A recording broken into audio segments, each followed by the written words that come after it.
नमस्ते सर्वांना, उज्ज्वला जर्नी या माझ्या ब्लॉगमध्ये माझ्या यूट्यूब फॅमिलीचं मी स्वागत करते। आज आपण या भोपळ्यापासून गारगे बनवणार आहोत। भोपळ्याची आपण साल काढून घेऊयात।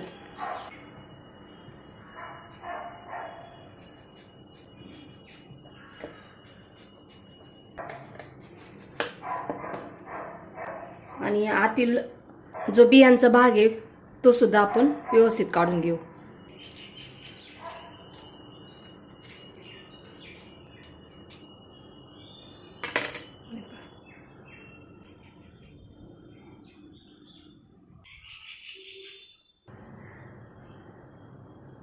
या फोडी आपण पाण्याने स्वच्छ धुवून घेऊयात।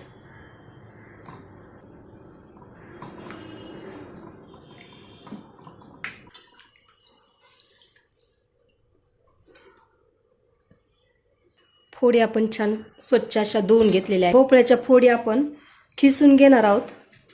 असे छोट्या होलवरती खिसायचं नाही, मोठ्या होलवरती खिसायचं, कारण गारगे ज्या वेळेस आपण बनवून खातो ना त्यावेळेस त्याच्यात ज्या स्लाइस असतात ना त्या खूप छान लागतात।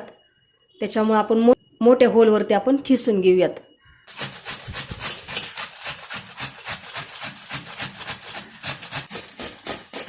भोपळा छान असा खिसून होतो। आता राहिलेल्या फोडी मी खिसून घेत आहे। गूळ मी विळीवरती चिरून घेत आहे।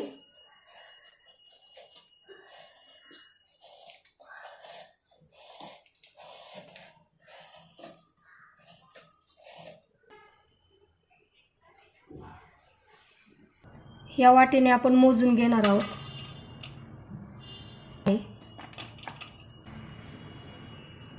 गूळ सुद्धा आपण त्याच वाटीने 2 वाटी गूळ घेतलेला आहे। भोपळ्याचा खीस टाकून घेऊयात।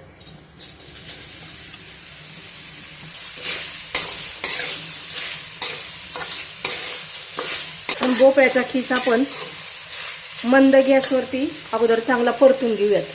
थोडंसं आपण तूप टाकून घेऊ। भोपळ्याचा खीस आपण मंद गॅसवर 1 मिनिटभर आपण परतून घेऊ। खीस चांगला आपला परतून झाला की त्याच्यानंतर आपण याच्यामध्ये मोजून घेतलेला गूळ टाकून घेऊयात।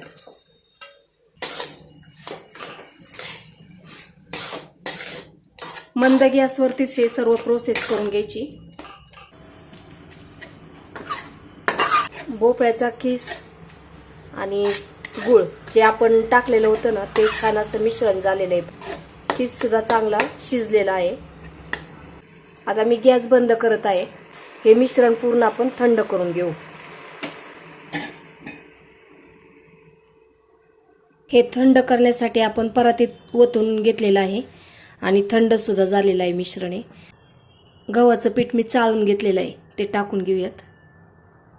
2 कप गव्हाचं पीठ आणि 1 कप तांदळाचं पीठ। स्वादानुसार विलायची पावडर 1 टीस्पून आपण टाकून घेऊयात। मीठ 1 टीस्पून आपण टाकून घेतलेलं आहे। आता आपण हे सर्व मिक्स करून घेऊयात पीठ। पाण्याचा वापर न करता आपल्याला गोळा बनवून घ्यायचा आहे। जास्त पातळ पण नाही आणि घट्ट पण नाही असा गोळा बनवून घ्यायचा आहे। पुरी चांगली लाटता येईल असं इतपत आपल्याला गोळा बनवून घ्यायचा आहे याचा। अशा पद्धतीने आपण हे पीठ चांगलं मळून घेतलेलं आहे।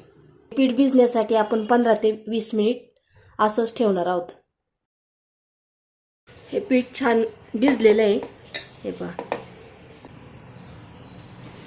याला थोडंसं तेल टाकून आपण मळून घेऊयात।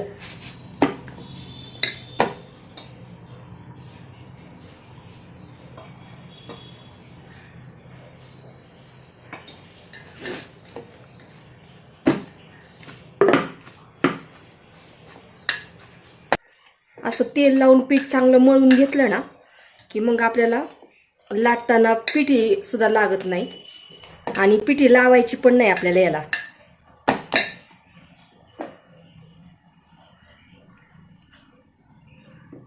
असे छोटे छोटे गोळे करून आपण पुरी लाटून घेणार आहोत।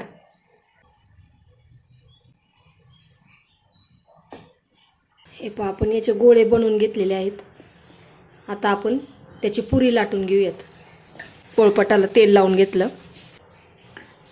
आणि पुऱ्या शक्यतो पातळ न लाटता थोड्याशा जाडसरच ठेवायच्या.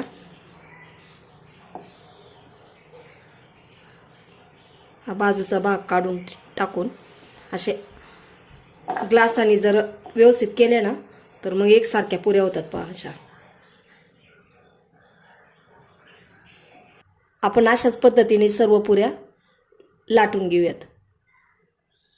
आणि याच्यामध्ये तेल तापले का नाही आपण चेक करूयात अगोदर. आता आपण पुरी तळून घेऊयात.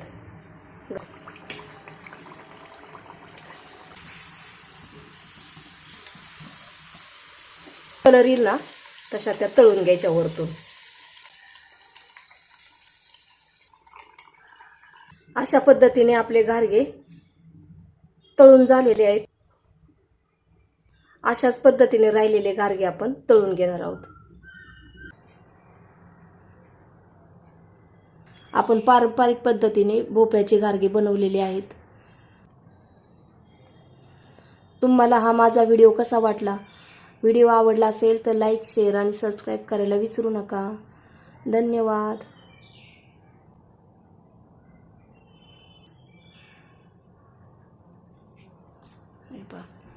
वरतून क्रिस्पी आणि आतमधून मऊ असे आपण घारगे बनवलेले आहेत.